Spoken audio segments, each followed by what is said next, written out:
we're living in the moment, So don't look back, it's a long, long road ahead, a long, long road ahead.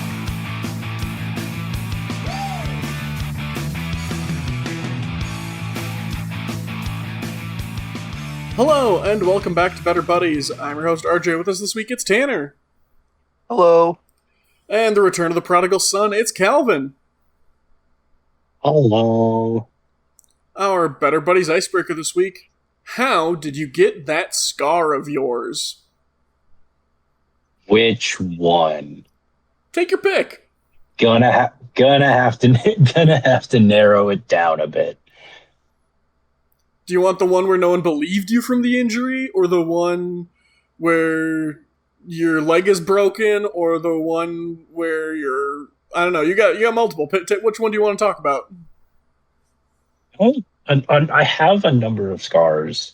I just don't have many that have, or like any that have like super crazy fun stories with them.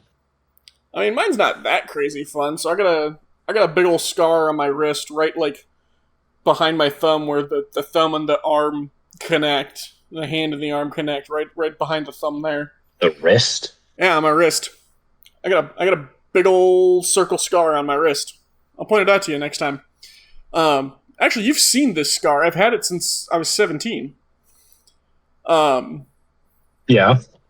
But I broke my arm at summer camp that summer, falling off a bike. Bike went down a hill. It was the first day of summer camp. I fell off the bike, broke my arm. That's not how I got the scar, though. The scar is because I got pins put in my arm. And I actually got two scars. The second one's on the back of my wrist. It's very small. You can see where the other pin was. But it's hardly noticeable compared to the big scar I got. It's still probably the size of like a dime.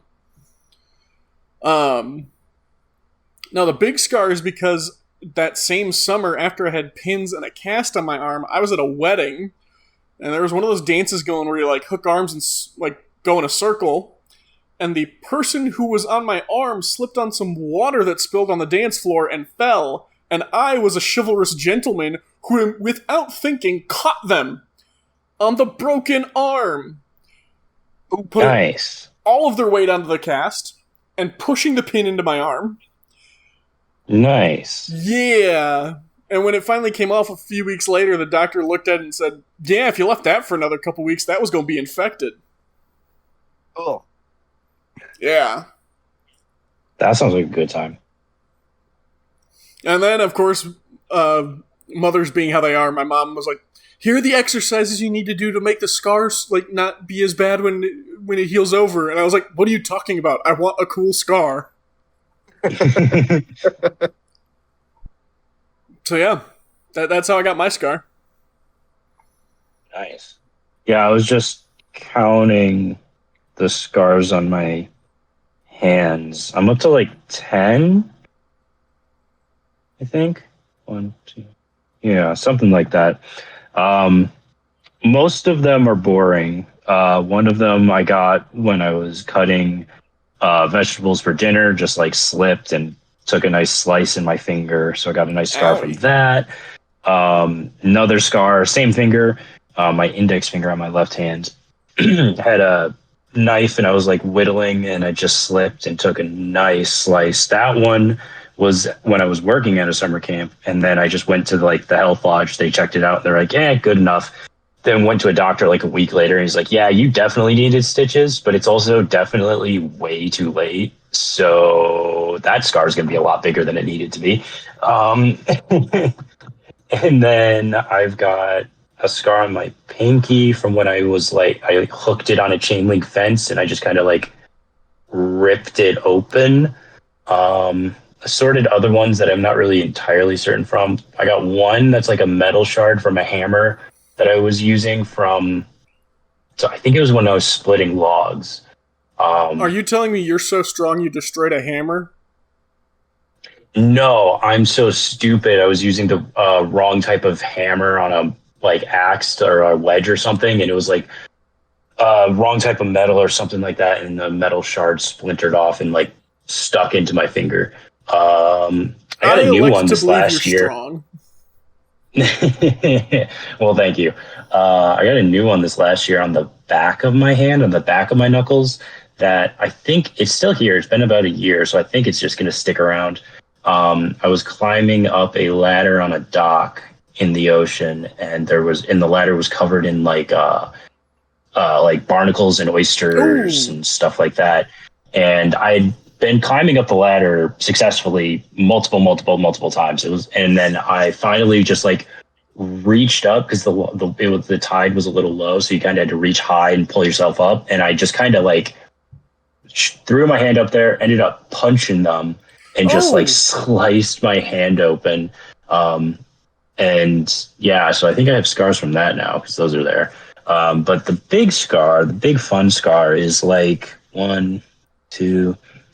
It's a good 4 to 5 inches down the length of my like elbow from when I was in kindergarten. And I was stupid with an exercise ball and managed to shatter my elbow. And they had to put a bunch of 2 like 3-inch pins in my arm to like, and I had to have surgery to like reconstruct my elbow. So that's probably the big scar. And that's not the one where no one believed you that you broke your arm?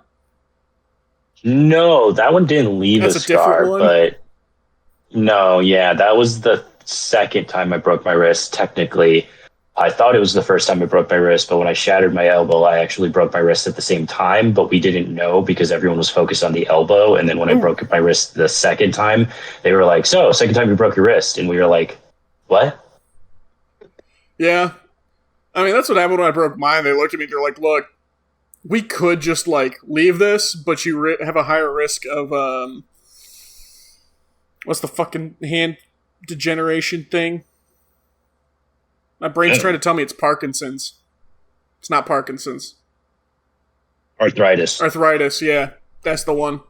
They're like, look, the pins will help prevent early arthritis. But, like, you'll heal either way. I was like, alright. Yeah, I have recently noticed that I don't actually have full range of motion in my wrist. I can't bend it as much as I can my other wrist. See, now I'm doing that with my own wrist to see. I have visibly not as much. It's like noticeably not as much ability to move, and I've just never noticed it. Oh, did you talk about your knee scar? I don't have a knee scar. I did I thought you did. sprain my knee. No. Didn't you, like, mess up I your have a knee legs so you could, scar. like, turn it around? No, I can just do that naturally. I can just like spin my leg backwards, yeah. No, I can just do that. What about you, Tanner? I'm just a little bit accident prone. You're adventurous. There we go. Tell us about your scars, Tanner. And the emotional ones don't count. I was gonna say all my scars are emotional. No, let's see. I don't really have many scars. I think honestly the only ones I have are from like giving blood. Wow. We got a hero on this pod right now. This man on the battlefield sacrificing his own blood to save his comrades. An icon. Probably me, given how many times I go to the hospital. Now I'm just picturing it's a Mad Max-esque, like, blood bag situation. Tanner's just strapped to the front of your car with an IV drip. Yep. Witness me! Yeah, I've got a couple of scars from giving blood. I don't know if it really counts. I've got this weird mark on my thumb that I think I got from playing with like a carabiner that my keys were on. Oh. Like in my pocket, just kind of like repeatedly pinching my thumb in there. I think I gave myself a little thing. It makes my thumb look like a really tiny version of Jupiter. What? The scar is the storm. Oh, okay, yeah. Now I get it. Yeah, like the fingerprints are like all the bands, and then the scar is the storm, and yeah. Nice. I think that's it. I don't think I've got any other scars. I did once slice my foot open on some zebra mussels in a lake. Ooh, yeah, climbing those up guys a will get ladder. you. Hey. Calvin's story about the about the tide reminded me of that, but I don't think it left a scar. Did you get rid of the zebra mussels? No, You there's too many of eco-terrorist. them. They're still in the lake. There's so many of them. You have destroyed the ecosystem, Tanner. Oh, it was destroyed when I got there. You could have saved it. That's why. That's how my foot got cut open. And instead of removing them, you left them to slice open someone else's foot. Look, a single female zebra mussel can release like 2 million eggs in one breeding season. And you could have made that Yeah, number because- 1,999,997. The ecosystem's fucked. Yeah, barnacles and mussels are sharp. That's why they'd use them as torture on ships. They just run you against Yep. them. You get Keel haul. keel hauled. Yeah. And then you die you usually because you didn't have a bunch survive of that one. cuts and salt water. Yeah. Yeah. Not a fun way to go. No. Because again, every single cut is just instantly having salt pressed into it. And other assorted sea gunk. Whoa. Yeah. Damn it, ocean. Statistically, probably quite a bit of sperm. I never wanted to know Yeah. that statistic, Tanner. I You're not I mean- wrong. guess. Statistically speaking, the ocean probably has the most of it due to its total animal content. Yep. Yeah. This Yeah. explains a lot. And most of those animals are external fertilization. So the sperm just kind of gets everywhere. Hence the It's salinity. meant to drift. Yep.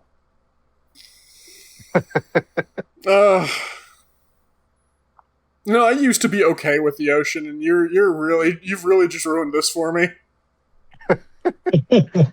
Come on, bathe in the sperm. I would prefer not to. See, what now, now? I guess I can't be too You mad would about what it, now? though. I can't be too mad about that, because growing up, I always knew there was an absolute metric ton of fecal matter in lakes. Because I Yeah. had an aunt who got so, accidentally took in too much lake water and had to get, taken to an urgent care hospital situation because of the amount of, duck fecal matter that had been in it. Oh, nice. Yeah. Get all the lovely parasites. So, all water can and will kill you, and you just have to be okay with that. Well, to be fair, everyone who's ever drank water has died. See? This is true. That's the end result, really. Water is... Moral of the lesson, water is the enemy. It's. I was gonna say it's the balance. It is the life giver. It is the life taker. But yeah, sure, it's the enemy. We'll go with that one. No, water's the enemy. We must fight water. Like that one king who fought Poseidon. Exactly. One podcast I listen to has a host that wants to nuke the Great Lakes. So What? What? yeah, Why? preemptive strike. Have you? But that His gives word. water superpowers. His words. Have you seen what they did to the Edmund Fitzgerald? Look, okay, I'm really getting sold here because we could get revenge for the Edmund Fitzgerald, turn the entire Midwest region into Fallout, the TV show, video game franchise, IRL, radiation plus chemical environments plus nature plus sheer willpower means superpowers. I see no downsides here. Yeah, they're just too big, and got to get revenge for the Edmund Fitzgerald. Is it one nuke per lake, or just drop all the nukes across the range? I feel like Superior needs a few. Yeah, Superior probably needs a few. I don't know the details of his stance. I just know he wants to go to war with the Great Lakes. Well, go to war with is different from dropping a nuke on. Okay, well, both. Okay, I'm cool with that. As long as I get my superpowers, sure, I'm good. My superpower is all my skin can melt now. Well, if my hair starts falling out, I know I'll get super good telepathy, because that's what happened to Charles Xavier. And I'm only half kidding. Canonically, his parents worked in a radiation lab back in the fucking, 50s when nobody knew what the fuck radiation meant. And I say 50s, it was the 40s. And so, canonically, the radiation his parents absorbed is what turned him into a mutant in the womb and, activated the X gene. And when he hit puberty, all his hair fell out and he became a telepath. The hair is what limits you. Yes. At least telepathically. Eli's got some pretty good telepathy then. See? I mean, have you been in a room with Eli? He always knows what I'm thinking. Ah. Alright. Our next segment, Better Buddies Recommend, where we recommend a piece of media to enjoy. Who would like to start? If I don't move, he can't see me. Well, I heard you. You fool, he's heard you. I heard Tanner too!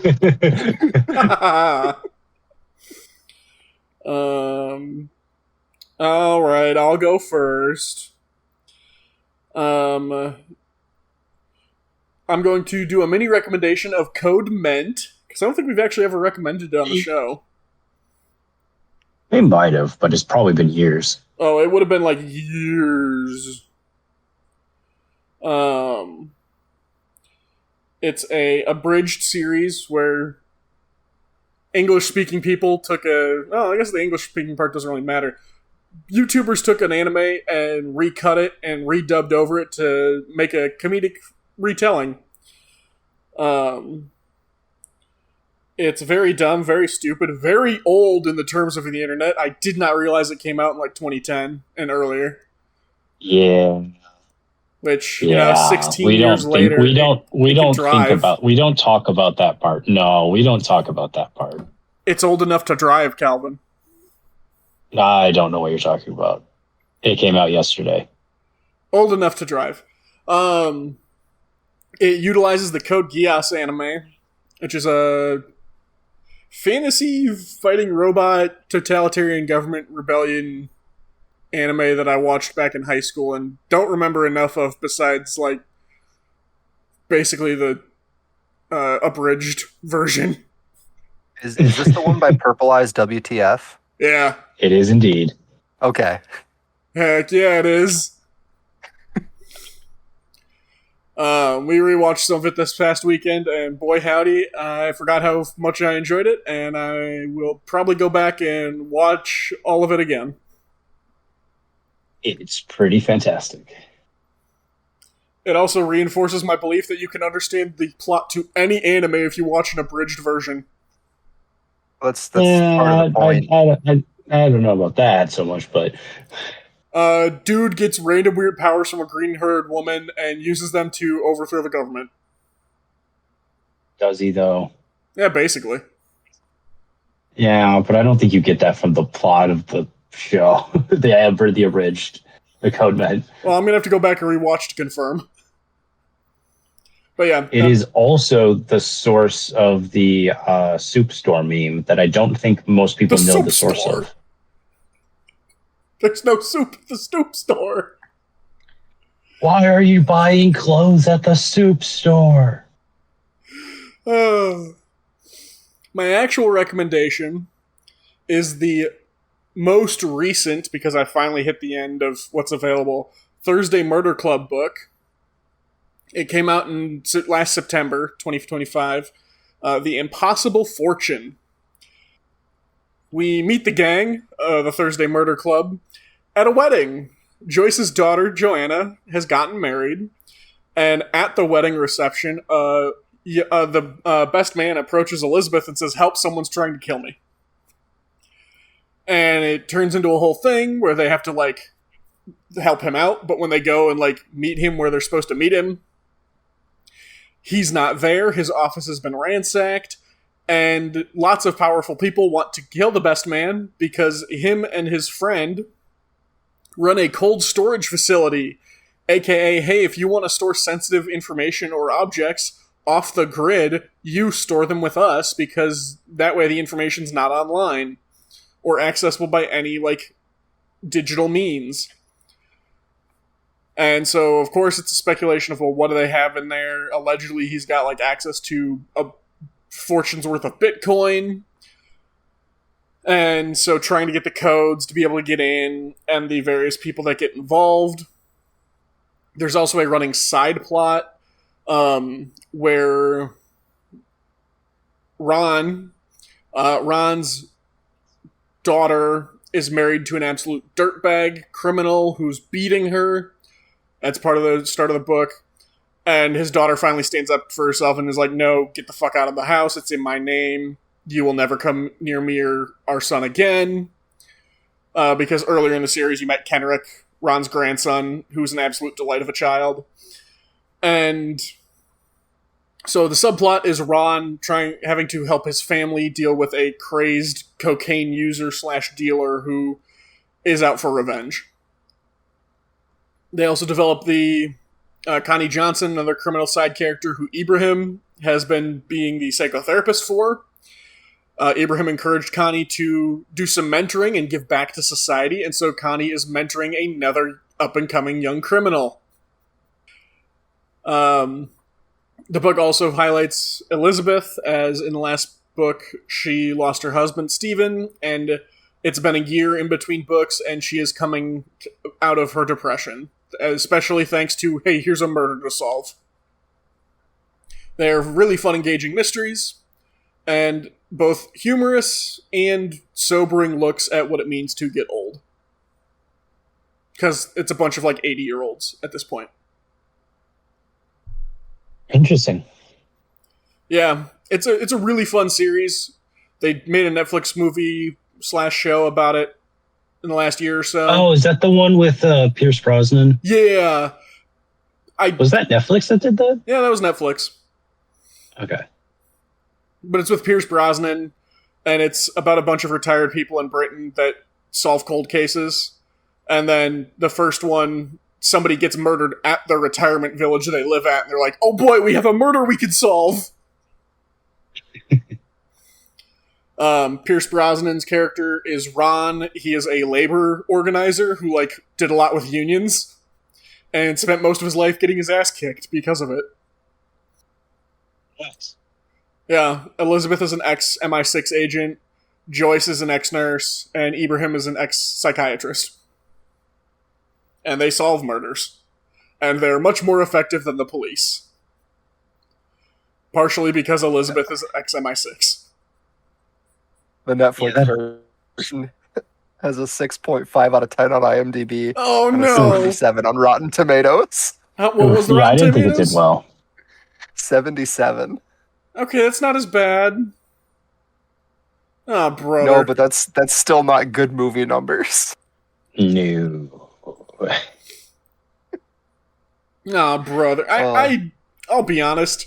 I picked it up as a book first because I saw and some of the advertising for the movie, and it was like a bunch of old people solve murders. Okay, what the fuck is this? And I listened to the first book and I went, oh shit, this is great. But I also, as soon as I got done listening to the first book, I went, they're not going to be able to pull this off. Especially with, like, just the, like, picture of the four of them sitting that they have as part of the advertising for the movie. Pierce Brosnan does not, in wardrobe, look like Ron should, because Ron's whole thing is, like, he's a labor movement guy, a labor organizer. He's pro-union, anti-cop, anti-capitalism, and is a big West Ham fan. And is like, in the latest book, when they go to the wedding, it's pointed out that, like, someone had to buy him a new tie because the only tie he owned was a West Ham football tie. Is Pierce Brosnan the hot one? Sure? I don't know how to answer that. The really handsome looking guy. In the Bearded. image of the four of them sitting around a table. Yeah, he's the handsome one. Okay, he looks a little bit better, but it still was not like, I don't know about it. But yes, Pierce Brosnan's the one standing with the four of them around the table. And I keep meaning to go watch it because it really was such an absolutely delightful book, and it's been such a delightful series. I'll watch it with you if you want, and then maybe I'll listen to the books. Hell yeah. It's always weird to me how people are like, "Oh, read the book first because the book is better." But it's like, okay, well, why would I read the better one first just to be disappointed by the other? Oh, see, Like- I like to look at it as okay, I know it's gonna be better, so that way if I don't enjoy it, I'm not turned off from reading the source material. Mm. That's fair. Because, like, if you watch the movie first and you're like, well, this movie sucked, why would I want to read that book? But then if you read the book first, you're like, man, that movie sucked, I'm so glad I read the book. I always saw it as I'd prefer to read the book, the better version first, because if the movie sucks and there's like a big twist or a big plot point, and they just kind of like don't properly set it up, but then just kind of give it to you at the end anyways, then it's like you have the big twist ruined before you go into the book with the proper setup for it. Yeah. But whatever works for you. Yeah, fair. But yes, I'm very, very keeping my fingers crossed. I actually should check if there's a new one coming. Books. Thursday Murder Club series. Oh, they only have information about the Impossible Fortune. That's 1, 2, 3, 4. Let's see if there's a book 6 coming. Book 6 is slated for publication in 2027. Ooh, so I actually read another book by the same author called We Solve Murders, and apparently it's getting a second book in late 2026 called We Chase Shadows. So I'm looking forward to that. But yeah, those are my recommendations. I've bought you a lot of time. What do you got? Oh, we were supposed to use that time? Theoretically. Otherwise, I could talk more about We Solve Murders. All right, I'll go. I don't have a whole lot to say about it, but I recently started listening to the soundtrack of a show that I used to enjoy called Crazy Ex-Girlfriend. It's if you're familiar with Rachel Bloom, she was like one of the creators of the show, and she's the star of it. It follows the sort of misadventures of a woman named Rebecca Bunch, and she like runs into this guy that she had a brief like quote unquote fling with at summer camp in middle school. Okay. Interesting. And she runs into him as an adult, and they kind of talk a little bit, and she finds out where he lives, and she moves to the town just to just to What? kind of go after him What? romantically. What? Yeah. It's called Crazy Ex-Girlfriend. I mean, yeah. But, like, holy shit. Yeah. That's... Uh, yeah. Is this it is a TV show? comedy. Yeah, it's a TV show. It is a comedy. Okay. It's a musical comedy. Okay. And, I could see this yeah, being a horror show. it's quite funny. She she leaves her job as like this big hotshot lawyer and moves across the country to this kind of smallish town, and still is a lawyer, but like a much smaller scale lawyer, and like the cast is She's like a her, a couple of her hotshot coworkers. lawyer who can afford to move across country at the drop of a hat, Yes. and does so to chase after a dude she knew in middle school for like a week. Yes. Holy fuck, this cannot be the first time she's done this. That's a premise. Oof. Okay. But yeah, and so like the supporting characters are all like fun and quirky and charming. They have to be. It's a scary premise. There's her best friend at her new job, Paula, who is like an older woman that kind of takes her under her wing, like, and is almost a mother figure to her. There's oh shoot, I don't remember the guy's name, Daryl maybe, and he's very funny. He's maybe my favorite character. Okay. And then Josh is, of course, the guy that she moves for. And he's like kind of dumb, Wait. like in like a hot guy way. Yeah. You know, Does he at least have a job? I don't remember. He lives with his parents though. Oh, brother. There is a song in one of the seasons, sung by his mom called like "Get Your Ass Out of My House." Okay, that's pretty good. I don't remember which season that's in. It might be like 2 or 3. I believe there's 4 seasons. I don't think I Good finished Lord. season 3 though. Okay. It was years ago I was watching it. Like All back I'm in thinking college. is like season 3 finally is the reveal that like she's stalked him, and then season 4 is another crazy ex-girlfriend shows up. Like, because you got to keep the name running, even if like they begin to have a genuine relationship. So yeah, at least there's, one season twist is that they do start, like, they get together. Next season twist is he finds out and it fractures their relationship, and then it starts to heal. But another crazy ex-girlfriend of his shows up out of nowhere. Yeah, I'm not totally sure what happens at all in season 4. I know season 3 it kind of what was it? It kind of goes into the underlying reasons of why she's like this. Oh, But yeah, there's also like another kind of sort of romantic interest introduced in season 1, who has a fun song called "Settle for Me." oh, okay. No.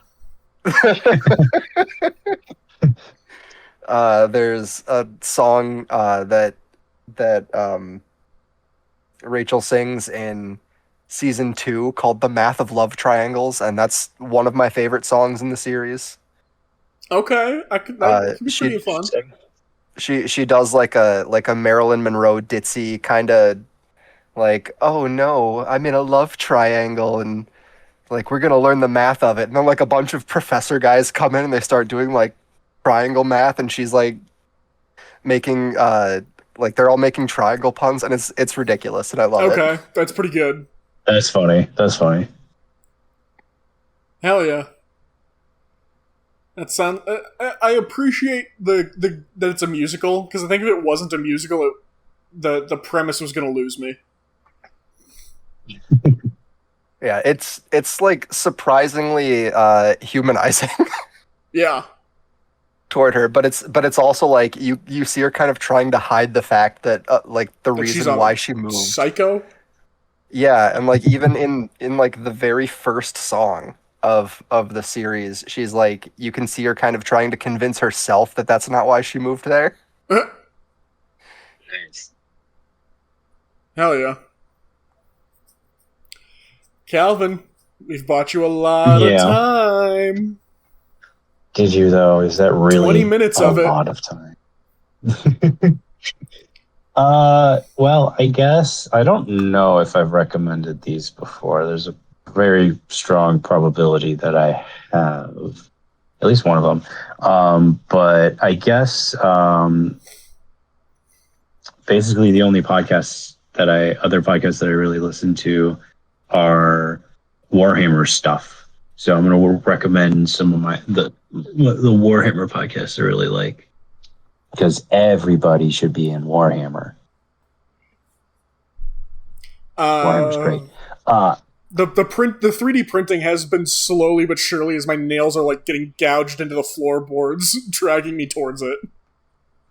Yes. Because like there's a creator who's been 3D printing in filament like life-size Space Marines. Oh frick! Yeah. That's intense. I'm not there, but that'd be awesome. if you make me one, I'll take one. So I'll put that on order. When you have the money and I have the time. Fair enough. But Given no, these guys are like what, so 8 feet, 9 feet tall? yeah, they're like something like 9 feet tall. It's like, yeah, they're kind of big. But so I guess for the podcast, if you want the lore side, but not like people that take it like super seriously or are just like reading you from like a textbook kind of dry, there's a podcast called Adeptus Ridiculous, which is very popular and is just they just go over lore in Warhammer universe, and it's basically one guy, Bricky, who like is like super deep into the lore, and then the other host has obviously, after the like 5 years of the show, is now also relatively versed in Warhammer. But if you go back to the beginning of the show, he just doesn't know anything about it. So you can kind of follow along with him as nice. he learns about like the show if you start from the beginning. But also, since it's just a lore podcast, like it doesn't matter which episode you start on. Yeah, I really like that show as just like the lore. They just talk about it. They get stuff wrong, which a lot of people freak out about sometimes, but they're just like, we're just like chatting about it and having fun talking about the lore and explaining it. So it's really fun. But then if you're interested in gaming side and the tabletop side, I would highly recommend the show Poorhammer. Poor? Which are Poor, Poorhammer. And those guys are really funny. Just two Midwestern dudes. I think they're from like Michigan. And they just are like big into the gaming side, and they just talk about stuff that has to do with the tabletop game, like new rules coming out. Like they just did an episode called what is every faction's distraction Carnifex, because there's this thing in the game called one of the armies, the Tyranids, the big monstery creatures that if you know StarCraft, the Zerg are based on the Tyranids. Yeah. But yeah, so there's these big bug-esque, not really bug, I guess, but like big monsters. And there's like a unit that's like a big unit called a Carnifex. It's not like the biggest unit, but it's also not like a tiny unit. And it's just like the idea is that it's like everyone focuses on it, even though they shouldn't. So it's kind of become a term in Warhammer gaming of just like your distraction Carnifex, because it's like, distraction Carnifex, because you like look at this monster and you're like, I gotta kill it, and then they're off in the corner doing other stuff. So it's fun.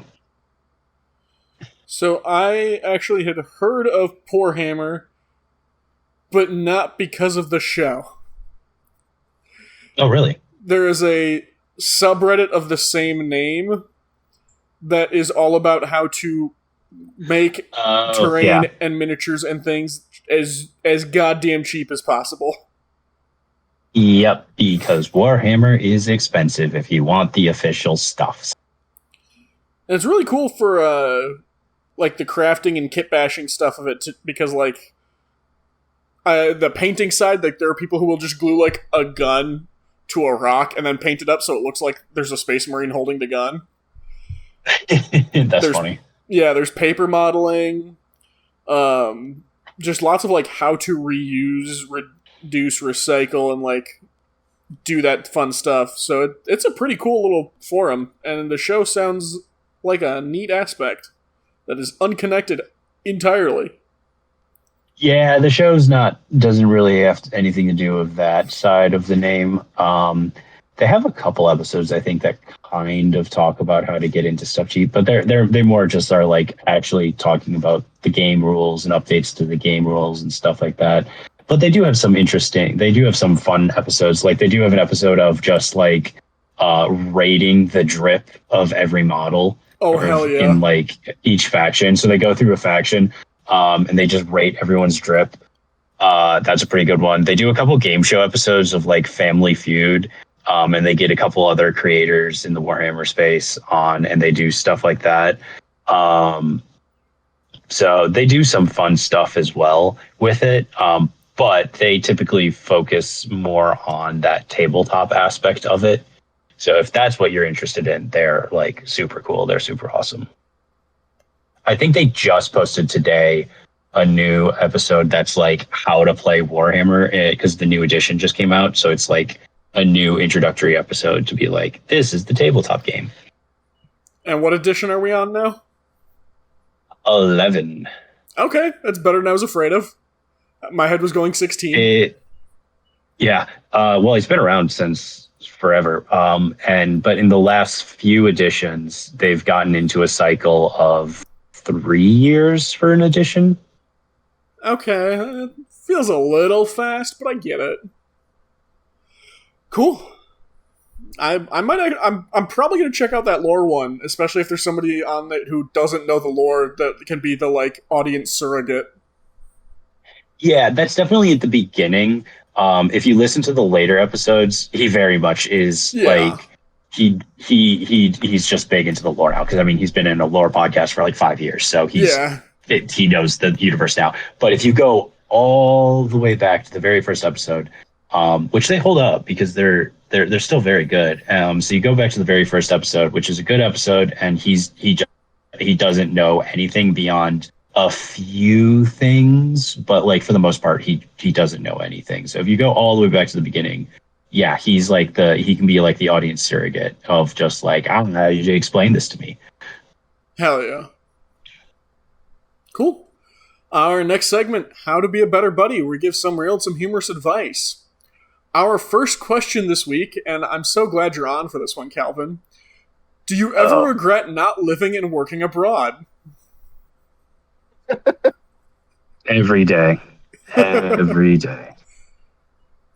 No, you're supposed to say that you love it and you're so glad you do live and work abroad. I do?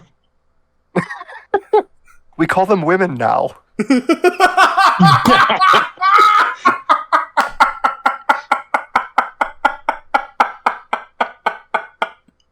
God damn it, Tanner. You've killed RJ. You got there before I could. That's so good. That's so good. But yeah, did you ever regret not living and working abroad? No. I've never regretted not doing that. I've maybe regretted not like traveling abroad ever. We could change that. We could. We'll find some smugglers. Hopefully we will find some smugglers. You'll have to do a few years hard labor, but like, you know. Yeah. Wait, which country are you smuggling into? Oh, it's not. You don't get to choose. Yeah, no. Oh, it's just a lottery? Okay. Yeah, luck of the draw. Nice. But yeah, I'm not a very break my routine kind of person to begin with, and I don't. In navigating the language and cultural barrier is fun to vacation. I don't know that I'd want to live through doing that when I didn't take the initiative and time and focus when it was easiest to do so to actually learn a goddamn language. Well, you can. I mean, there's countries that speak our language, and what? So what would you say to moving to a country that speaks the same language, though? Oh no, I live in America, Calvin. Nobody speaks America. Fair enough, but they speak close enough. I don't know. I've heard of these rumored lands such as like England and Australia, but like those are fake.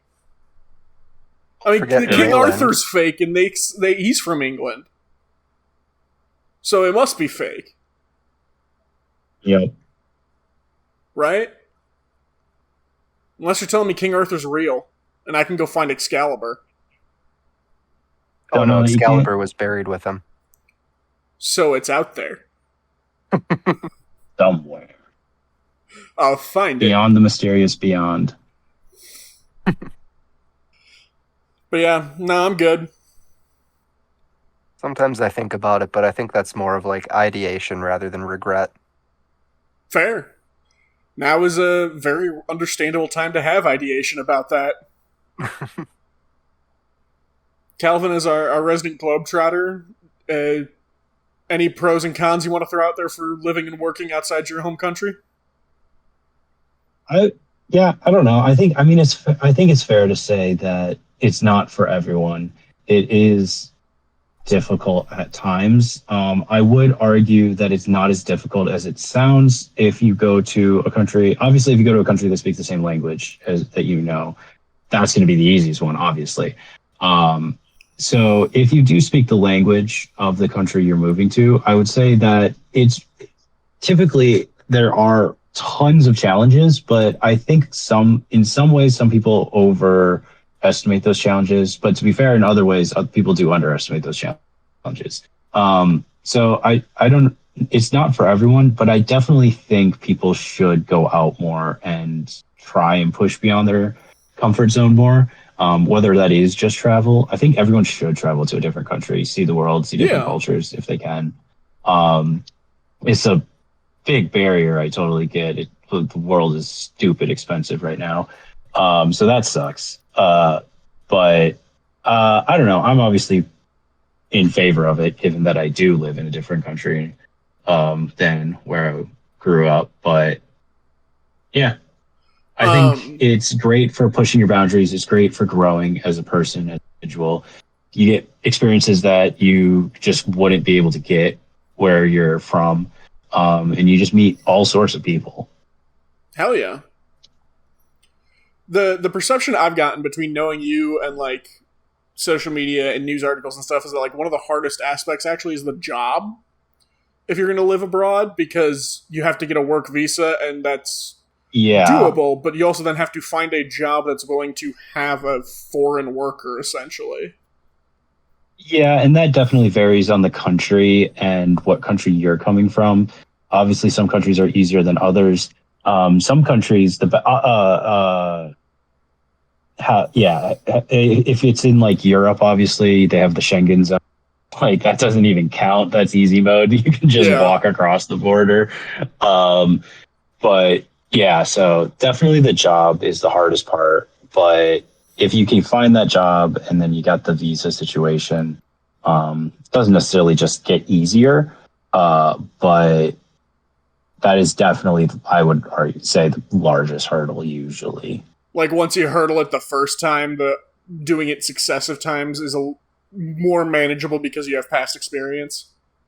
It varies. You at least know what you're doing. And kind of part of that, another thing that kind of reminded me of is that if people don't want to live and work abroad long term, I would recommend looking in working holiday visas.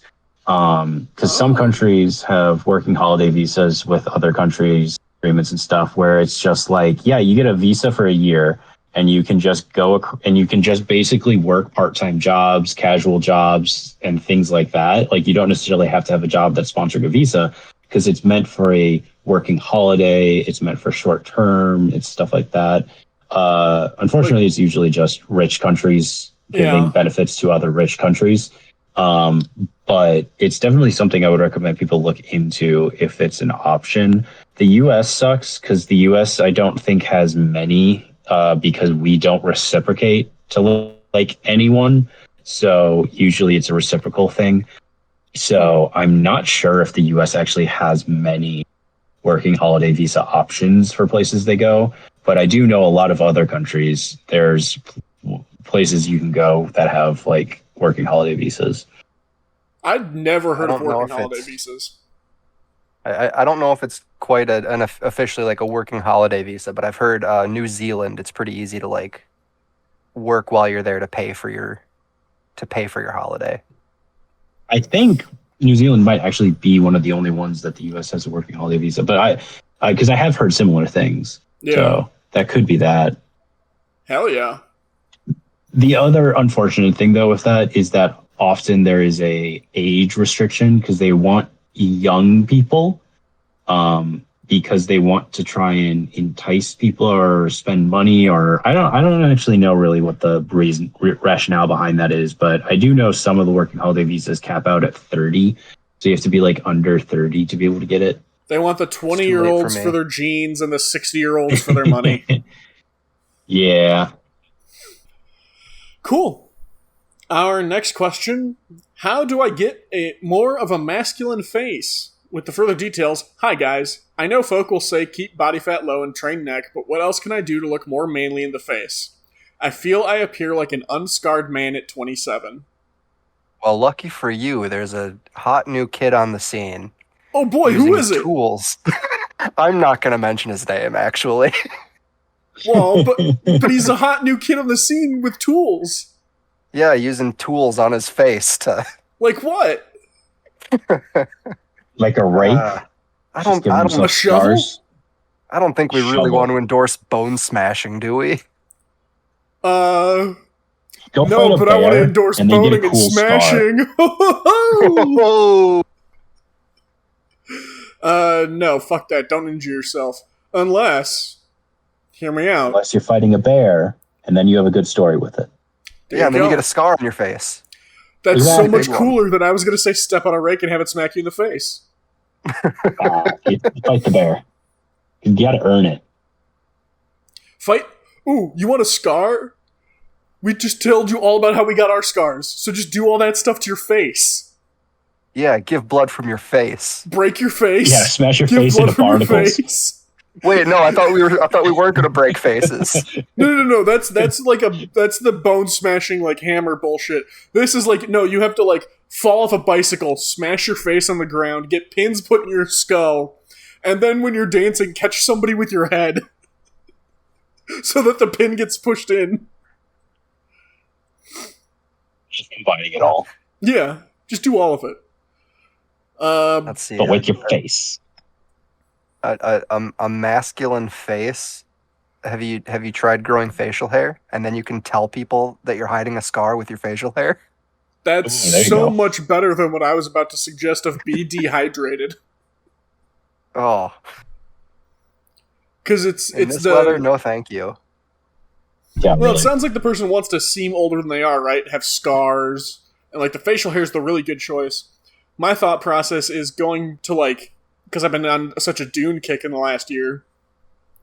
Part of the like whole Fremen of Arrakis thing is like they'll note people of like they're water soft because they're not of the desert. They still have too much water in their bodies.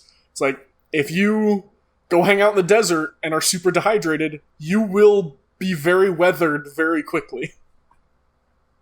See, I thought you were going to say the best way to look like a man is to become a worm. That too. Everybody would went you up. Still love me if I was a worm? Well, I was about to say, everybody got all big about the like, would you still love me if I was a worm, wife worm thing like a few years ago, but really, it's the men who need to ask, would you still love me if I was a 3,500-year-old worm? Would you still love me if I was a sandworm? Would you still love me if I was God Emperor of a planet? As a worm. And as a worm? But yeah, no, don't fucking scar yourself, dude. You're 27. Like, become worm. A lot of the, like, I've got all these cool scars is also very commonly associated with poor decisions. Oh, totally. Especially people with face scars. Oh, yeah. Because that means you caught things with your face. Such as knives. Ooh. And sidewalks. You could get a face tattoo. Don't do that. That also seems like a bad idea. Well, I revised my prior statement. Be smart if you do that. I've seen some pretty sick face tattoos. Be aware of the potential consequences if you do that. Yeah, get a face tattoo. Actually, there was a server at a place I got breakfast at like a week ago who had it was a face tattoo, but it was like almost flesh colored. Oh. It was like just slightly lighter than her skin, and it looked really cool actually. Hell yeah. It was like a pattern kind of on the side of her face. Okay, was awesome. okay. And here I was just thinking of like a dude with Snoopy on his cheek. Get like one of those UV ink ones so it glows in the dark. Ooh, yeah. Aren't those toxic? Probably. So, Fair enough. That's the manly part of it. Oh, there we go. I wasn't thinking manly enough. And then the toxic glow-in-the-dark ink will destroy your cheeks and face, and it'll all melt off like a ghoul. And then you'll have Well, yeah, lots of dude. bone showing. are you fucking using radium in your tattoo ink? Or Aren't if you do, then it just always glows, and that's even better. Yeah. Who needs a flashlight then? You don't even need a flashlight anymore. I am your Are flashlight. your flashlight. So yeah, Radium face tattoos. Done. what are you doing to train your neck? Who the fuck trains their neck? You can work the muscles in your neck like the regular workout. I don't know exactly I what think- workout. I'm just But- picturing like I think dumbbells hanging off the F1 ears. drivers do. I think F1 drivers actually train their necks so they don't get like whiplash and die. That's fair. I'll have to check in with my racing source to see what he says. I got a guy. You got a guy? Yeah, race car guy. Race car guy. I asked him if race car drivers train their necks to avoid whiplash. I'll report back. I think it's specifically F1. Oh, F1? You should have told me. I got a different guy for F1. He did I tell you. prefaced. I No, you did said say NASCAR. F1 drivers. You said NASCAR. No, He I said did F1. not. He said said F1? F1. At F1. Fuck! I thought you said race car and NASCAR, and I went, If- okay. If only we were recording this. If only I didn't have If editing only. powers. Oh, wait a minute. Wait a minute. Whoa, hang on, Calvin. I'm playing it back, and you said dirt track racing? I'm just not going to say that word now so you don't have like a version of me saying it that you can Saying splice what? over. He's No, gonna I'm clip. saying He's it. gonna clip it together from like years separated. Yeah, I got goddamn Audio 5 bit. years of audio, Calvin. I just need you to I say feel the word confident of nasty thinking that I and have car. never said that word in the podcast. I feel confident to make that bet. But you've probably said the word car, right? Hey, you've probably said Oh. said fragments of the word. The first part would be rough to piece together, though. Nasty. Say nasty, I Calvin. may have said that. Yeah, I probably have said that. Just do it right now. Make my life easier. No, I'm not. If he's ever said the word amnesty, you can. Oh, It's a bit harder, but like you could. That word just Nest? comes up naturally. nice. Or if I just needed an N, and then face, pace, race. Yeah, we can Yeah. solder this together.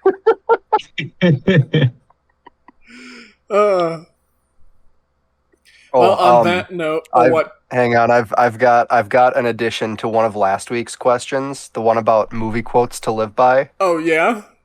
Because I didn't have one, but I was thinking about it, and I do actually. And I brought up a quote last week from The Perks of Being a Wallflower, Yes. and that quote, I don't think it's one that you can quite live by. It's just like a thing. But there's another quote from Perks of Being a Wallflower that I think I do live by, and that is, there's a scene where Charlie accidentally gets really high, and someone asks him, "Charlie, are you doing okay?" And he goes, "Yeah, I just really want a milkshake." Fair enough. And that's a movie quote I live by. Enough. My car guy did get It's a back good to one. me. And confirmed Formula drivers do, but he never had to. His seat locks his head into place pretty much. Mm. So there you go. Success. With that, thank you both for joining. Thanks for having us. Yeah. I love you both. Love you too. Thank you to the band Problem of Interest for letting us use the song Living in the Moment off the album Cross Off Yesterday. You can find them on iTunes and Spotify. You can find us on iTunes, Spotify, YouTube, or wherever fine podcasts are sold.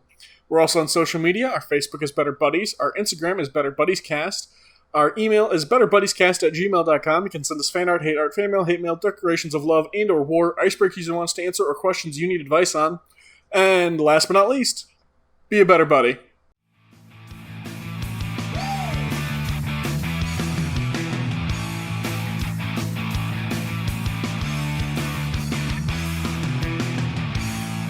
It's Karuben. Hello. Hello. Can you hear me okay? Yes. Yeah. Don't have any of my mic and stuff, so I'm on my earbuds. Well, we can hear you okay, so as long as you can hear us okay, that'll work. Yep. Left a little bit, get my mic more centered. I was just telling Tanner that the new tray table I picked up today, that would be more sturdy than the one I'd been using for putting my laptop on, is making me think my living room is slanted. Yeah. Do you have a level? Can you check that? I have one somewhere, but I'd have to dig it out.